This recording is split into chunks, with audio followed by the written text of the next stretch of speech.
अगली खबर दी दीप सिद्धू ਨੂੰ ਫਿਲਹਾਲ ਰਾਹਤ ਨਹੀਂ ਮਿਲੇਗੀ। ਜ਼ਮਾਨਤ ਅਰਜ਼ੀ ਉੱਤੇ ਅੱਜ ਦੀ ਸੁਣਵਾਈ 30 ਹਜ਼ਾਰੀ ਕੋਰਟ ਦੇ ਵਿੱਚ ਨਹੀਂ ਹੋਈ। ਹੁਣ ਅਗਲੀ ਸੁਣਵਾਈ 12 ਅਪ੍ਰੈਲ ਨੂੰ ਹੋਵੇਗੀ। ਦੀਪ ਸਿੱਧੂ ਨੇ ਲੋਕਾਂ ਨੂੰ ਭੜਕਾਇਆ ਸੀ, ਇਹ ਬਿਆਨ ਦਿੱਤਾ ਸਰਕਾਰੀ ਵਕੀਲ ਨੇ। ਉਹਨਾਂ ਨੇ ਕਿਹਾ ਕਿ ਦੀਪ ਦੇ ਪਹੁੰਚਣ ਤੋਂ ਬਾਅਦ ਹੀ ਪੁਲਿਸ ਉੱਤੇ ਹਮਲਾ ਹੋਇਆ। ਇਹਨਾਂ ਲੋਕਾਂ ਦਾ ਏਜੰਡਾ ਭਾਰਤ ਨੂੰ ਬਦਨਾਮ ਕਰਨ ਦਾ ਹੈ। ਉਹਨਾਂ ਨੇ ਕਿਹਾ ਕਿ ਮੈਂ ਲਾਲ ਕਿਲੇ ਗਿਆ ਪਰ ਹਿੰਸਾ ਵਿੱਚ ਸ਼ਾਮਿਲ नहीं होया सी, जबकि दीप ने अपना तर्क दिता कि वह लाल किले ते गया जरूर सी पर उसने हिंसा दे विच कोई भी शामिल नहीं सी। मैं लोगों नूं भड़काया, इस गल दा कोई सबूत नहीं है। अदालत ने दिल्ली पुलिस तो भाषण की जानकारी मंगी है। दीप वालों दिते गए भाषण की ट्रांसक्रिप्ट सौंपण लई भी कहा गया है। तो हुण अगली सुनवाई 12 तरीक नूं होवेगी।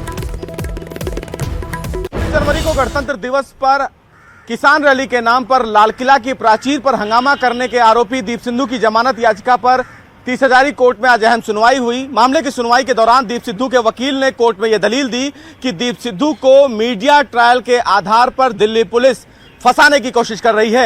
हालांकि उन्होंने यह भी कहा कि दीप सिद्धू एक प्रैक्टिसिंग लॉयर हैं और जिस समय ये पूरा हंगामा वहां पर चल रहा था उस समय दीप सिद्धू वहां पर मौजूद नहीं थे और ऐसे में दीप सिद्धू को जमानत दिया जाना चाहिए।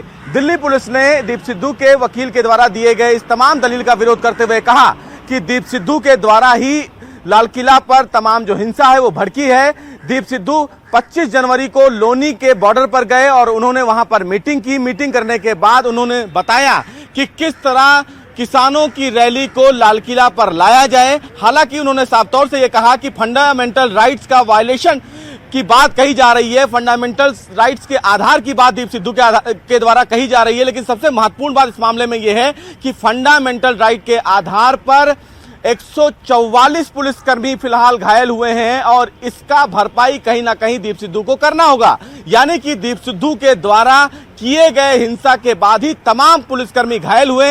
ऐसे में दीप सिद्धू को फिलहाल जमानत नहीं दी जानी चाहिए। बहरहाल कोर्ट ने इस पूरे मामले में दोनों पक्षों की दलीलों को सुना। कोर्ट ने फिलहाल दिल्ली पुलिस से दीप सिद्धू के द्वारा दिए गए स्पीच का ट्रांसक्रिप्ट कॉपी भी मांगा है।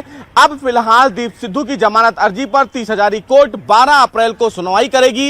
देखना बेहद अहम होगा कि 12 अप्रैल को जब कोर्ट इस पूरे मामले की सुनवाई करेगी तो क्या दीप सिद्धू को फिलहाल 30 हजारी कोर्ट से राहत मिलेगी या फिर नहीं। कैमरामैन जगदीश उप्रेती के साथ सुशील पांडे, न्यूज़ 18 दिल्ली।